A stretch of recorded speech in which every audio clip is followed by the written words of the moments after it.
Video की starting में Phalen अपने क्लासरूम के बेंच पर बैठी होती है। तभी ल्यूसी अपना लाइटर आगे कर देता है और उससे कहता है कि क्या तुम्हें इस लाइटर की ज़रूरत नहीं है? पहले तो लाइटर जैसी चीज़ें तुम्हारे पास ही रहा करती थी, तो अब क्या हुआ? अब तुम उसे अपने पास क्यों नहीं रखती?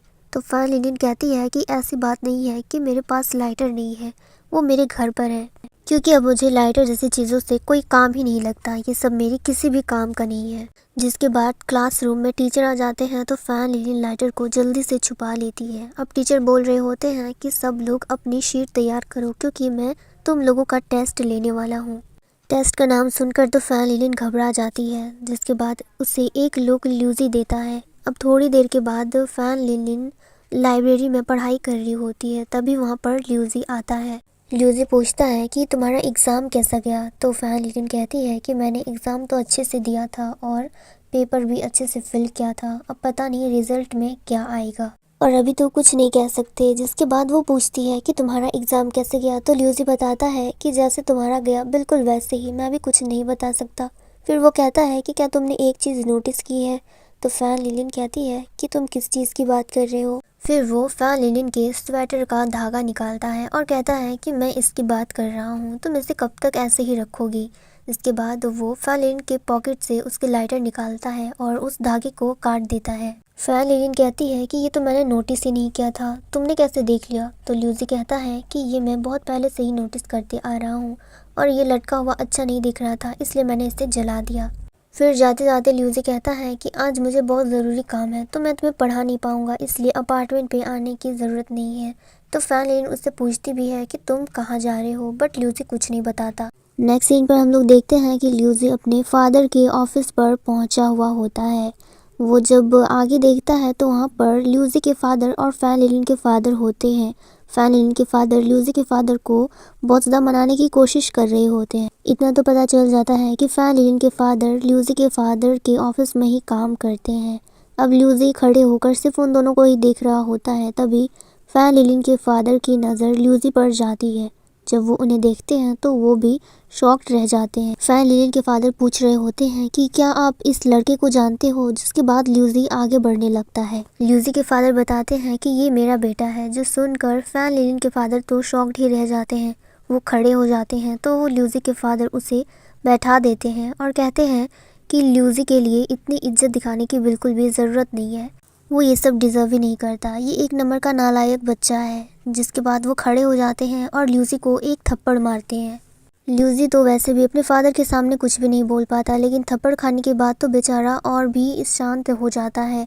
जिसके बाद ल्यूसी के फादर कहते हैं कि मुझे अच्छे से पता है कि ल्यूसी और आपकी बेटी बहुत अच्छे फ्रेंड्स हैं और मैं ये चाहता हूँ कि वो दोनों कभी भी ना मिले, क्योंकि अगर वो दोनों एक साथ रहेंगे तो ल्यूसी कभी भी अपनी ज़िंदगी में आगे नहीं बढ़ पाएगा। मैं उसे सक्सेसफुल इंसान बनते हुए देखना चाहता हूँ और मुझे पता है इसके लिए यही अच्छा होगा कि ल्यूसी फैलिन से कभी भी ना मिले, और ये काम आपका है और मैंने आपको यहाँ पर बुलाया भी इसलिए है ताकि मैं इसके बारे में बात कर सकूँ, आपकी बेटी और मेरे बेटे के बारे में। आप इतना ध्यान रखिएगा कि आपकी बेटी ल्यूसी से कभी भी ना मिल पाए, क्योंकि ल्यूसी तो हमारे हाथों से निकल चुका है और आपकी बेटी जो भी आप कहेंगे वो ज़रूर सुनेगी, तो आप इतना ध्यान रखिएगा। अब इधर ल्यूसी ये सब कुछ बातें सुनकर बिल्कुल शांत रहता है और उसे बहुत ज़्यादा बुरा भी लग रहा होता है। फिर ल्यूसी अपने आप में बोल रहा होता है कि भला आप मेरे बारे में कब से इतना सोचने लगे। अब हम लोग नेक्स्ट सीन देखते हैं। ल्यूसी बाहर होता है और लाइटर ऑन ऑफ कर रहा होता है और वहाँ पर फैलिन के फादर भी होते हैं, जो ल्यूसी को देख लेते हैं। तो वो कहते हैं कि कोई भी पेरेंट्स अपने बच्चों का कभी भी बुरा नहीं चाहता, तो तुम्हारे फादर ने तुम्हें जो भी कहा तुम उसका बुरा मत मानो, और तुम्हारे फादर ऐसे ही हैं। उनके साथ इतने दिनों तक काम करके मुझे इतना तो समझ आ गया है कि वो अपना गुस्सा बिल्कुल भी कंट्रोल नहीं कर पाते। अगर तुम अपने अपार्टमेंट पे अकेले रहते हो तो अपना ध्यान रखना। ये बोलकर फैलिन के फादर वहाँ से चले जाते हैं और ल्यूसी वहीं पर खड़ा होता है। उसे बहुत ज़्यादा बुरा भी लग रहा होता है, क्योंकि उसके पास कोई भी नहीं है जिसके साथ वो अपना फीलिंग शेयर कर सके। अब नेक्स्ट सीन पे हम लोग देखते हैं फैलिन अपने अपार्टमेंट जा रही होती है और फैलिन के फादर वहीं पर बाहर खड़े होते हैं। वो ड्रिंक कर रहे होते हैं और तभी पीछे से फैलिन की मॉम भी आ रही होती है। फैलिन की मॉम बाज़ार से आई हुई होती है। जिसके बाद वो फैलिन के डैड के सामने रुक जाती हैं और उनसे पूछती हैं कि तुम यहाँ पर खड़े क्यों हो, तुम अभी तक अंदर क्यों नहीं गए? फैन लिलिन की मॉम कहती है कि क्या तुम फैन लिलिन का वेट कर रहे थे, वो तो अब आ भी गई और घर भी चली गई है, तो तुम भी अंदर चलो। तो उसके डैड कहते हैं कि नहीं, मैं इस बार फैन लिलिन का वेट नहीं कर रहा था। आज मैं अपने बॉस से मिला था और वहाँ पर उनका बेटा भी आया हुआ था, जिसके बाद उसने अपने बेटे को एक थप्पड़ मारा था और उसका बेटा तो पढ़ाई में भी बहुत अच्छा था। जिसके बाद फैन लिलिन की मॉम फैन लिलिन के डैड से ड्रिंक की बोतल ले लेते हैं। फिर फैन लिलिन के डैड कहते हैं कि चाहे हमारी बेटी कितनी भी मस्ती क्यों ना करे और हमें कितना भी परेशान क्यों ना करे, चाहे हम लोग उससे कितना भी गुस्सा हो, लेकिन हम लोग कभी भी उस पर हाथ नहीं उठाएंगे, क्योंकि बच्चे अपने पेरेंट्स को देखकर ही बड़े होते हैं। अगर वो लोग उनके साथ अच्छा बिहेव करेंगे तो बच्चे कभी भी बिगड़ नहीं सकते। और कैसा होगा अगर हम लोग फैन लिलिन के लिए एक नया ट्विटर ढूंढ देंगे, इससे उसको पढ़ने में ज़्यादा आसानी होगी और वो ज़्यादा देर रात तक बाहर भी नहीं रहेगी।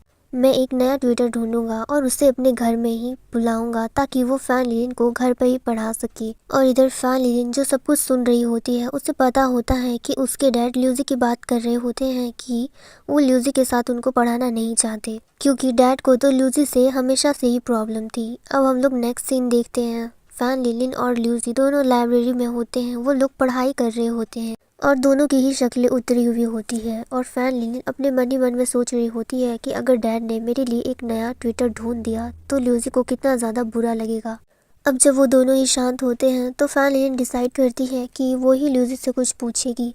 इसके बाद वो उससे पूछती है कि तुम ग्रेजुएशन के बाद क्या करोगे, मतलब पढ़ाई के बाद तुम्हारा क्या प्लान है, मतलब पढ़ाई करके तुम कौन सा जॉब करना पसंद करोगे। तो ल्यूजी कहता है कि वैसे उन सब चीज़ों के बारे में मैंने अभी तक सोचा नहीं है, और आगे चलकर अगर हम दोनों को कोई जॉब नहीं मिला तो हम लोग एक रेस्टोरेंट खोलेंगे, ऐसे ही कोई छोटा मोटा कॉफ़ी शॉप। जो सुनकर फैन लिलिन को थोड़ा अच्छा लगता है और वो भी एग्री कर रही होती है। फैन लिलिन तो मन ही मन में सोच रही होती है कि अच्छा हुआ कि ल्यूजी अब पहले जैसे अपने परफेक्ट जोन में आ गया है। जिसके बाद ल्यूजी अपने मन में सोचता है कि डैड ने हम दोनों को भले ही अलग रहने के लिए कहा है, लेकिन जब भी मैं फैन लिलिन के साथ रहता हूँ तब मुझे बहुत अच्छा लगता है और फैन लिलिन की हर बात मुझे पसंद है। चाहे कुछ भी हो जाएगा, मैं फैन लिलिन का साथ कभी भी नहीं छोड़ूंगा, हम लोग हमेशा फ्रेंड्स रहेंगे। और इस मोमेंट पे हमारा ये सीन कट हो जाता है। आई होप कि आपको ये वीडियो पसंद आई होगी। Thank you so much for watching.